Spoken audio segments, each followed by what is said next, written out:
So in this video, I'm going to be going over the steps you need to take in order to install a 2280 NVMe drive into your Steam Deck using this new adapter. First, you're going to put the Steam Deck into battery storage mode. Easiest way to do this is to press volume down and power button while the Steam Deck is off, and just go into battery storage mode using the steps shown in the video before. Then just take off anything that's on the Steam Deck that can get in the way of you taking off the rear panel. So take out your SD card, take out anything on it, and we're going to take our T6 Torx screw from our iFixit kit, which I recommend for this, and we're going to take off the rear panel of the Steam Deck. Use a pick to separate off the rear panel. I recommend doing it near the triggers because that's an easy entry point that I found. And here you can see I'm pulling the battery tab to disconnect the battery before going in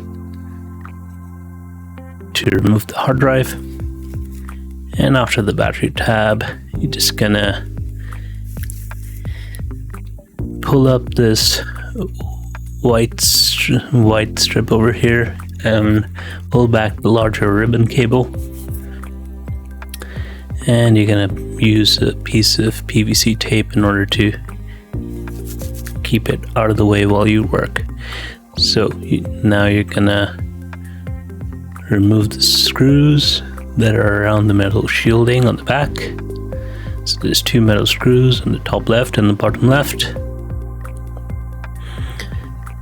Just make sure you position the screws in such a way where you can reach them again and know where they go. They are all the same size, so you should be fine, but still I like to put them where they were. Then we're gonna have access to the hard drive, and you're gonna remove the screw from that. Everything just takes one screwdriver head, so don't worry, you don't need to change anything. Remove your hard drive, and we're gonna bring in the brand new Steam Deck OLED adapter.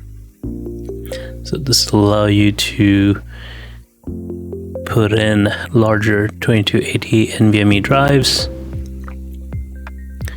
And I'm going to show you how I'm going to put in my new PCIe 4.0 4GB drive. There's no 2230 SSD, that's 4GB right now, so this will be a nice upgrade. And once that's done, you can reconnect the battery, put back the metal shielding, put the screws in. Make sure when you put in the metal shielding that the adapter doesn't get in the way. Put the screws back in. Be careful you don't lose the screws because they're quite small and they're easy to lose.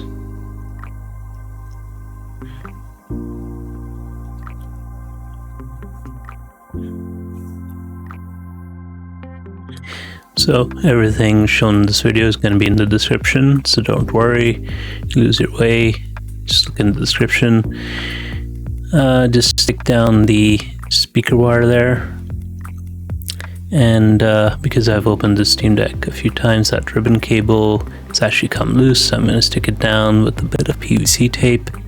PVC tape is okay because it's essentially plastic tape, so it's not affected by electricity and it's not affected by static, so it's fine if you put it over the metal shielding. It's not gonna cause any issues.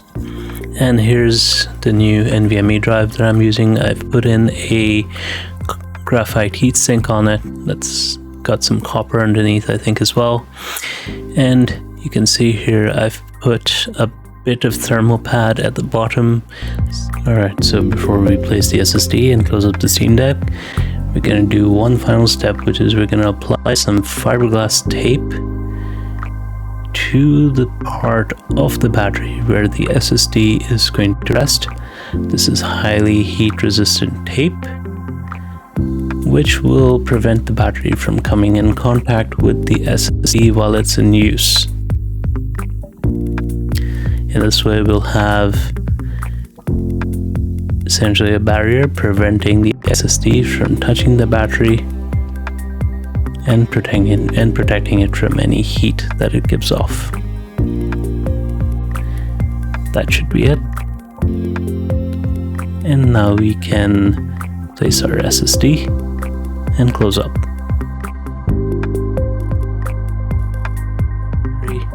And I'm using a bit of Captain tape to stick it down.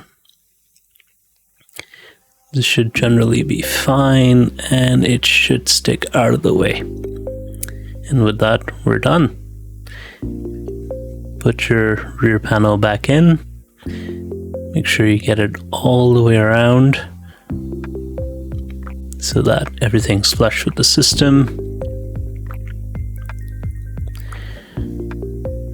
Take your screwdriver, screw in the screws you took out before. Again, all the screws are the same size, so you don't need to worry. However, I do like to put them in from the exact places I took them out of, so that's just me, but it's up to you. They're all the same size, so it doesn't really matter. And you can see that the back isn't really bulging. In order to turn the Steam Deck back on, you need to plug in a power adapter and press the power button. You'll see it blink a few times. And once it starts blinking, one of the things that I like to do is get the Steam Deck recovery image, keep the power button pressed in order to hard shut down the Steam Deck, and plug in your Steam Deck recovery tool, press the volume down button, the power button, turn it on, go into Boot Manager, load up your USB drive, and wait. This will take about 5 to 10 minutes to complete. I've sped it up here just so you can have a look at what happens, but it takes a long while, so don't worry. Sometimes the installation can fail as well. It might be your USB drive, so you might want to use a different one. But once you're done, you'll come into this menu. All you need to do is re-image your Steam Deck and proceed. And it'll go through another process that'll take a while. So just wait until it's done. Yeah, a lot of waiting at this point, so just don't worry. Sometimes the screen will go dim. I don't want it to have any issues or shut off, so usually I just move the touchpad a little bit in order to wake the Steam Deck back up. Make sure you have enough battery to go through this entire process. I actually started this process with my Steam Deck at 80%. You'll need at least 20% in order to reinstall everything. So make sure you have at least 70 to 80% in order to do it. Once it's all done, it'll ask if you want to restart your Steam Deck, and just take out your USB at that point and it'll restart. Once it starts in, you'll see a familiar boot up menu, and there we go. There's, after everything's set up, there's our Steam Deck with 4 terabytes. Like and subscribe, and thank you for watching. Look in the description. Thank you.